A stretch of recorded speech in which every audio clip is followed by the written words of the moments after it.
আজ আমি করব লেমন কাতলা। পিস কাতলা নিয়েছি, ভালোভাবে ধুয়ে নিয়েছি। এবার এতে আমি নুন আর হলুদ মাখাবো আর লেবুর রস মাখাবো। লেমন ফিশ করার জন্য গোটা টমেটো, গুঁড়ো লঙ্কা, দুটো কাঁচা লঙ্কা, আদা আর এক মুঠো ধনেপাতা আমি পেস্ট করে নেবো। আর এই পেস্টে দেবো লেবুর রস। তেল গরম হয়ে গেছে, আগে মাছটাকে ভেজে নেব। ভাজা হয়ে গেছে, জিরে ফোড়ন দিয়েছি।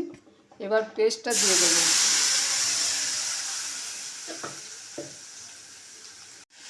তেল ছেড়ে এসছে, এবার জল দিয়ে দিলাম, মশলা জলটা। ফুটছে, মাছটা দিয়ে দিলাম। এতে এবার আধখানা লেবুর রস দিয়ে আমি নামিয়ে নেব।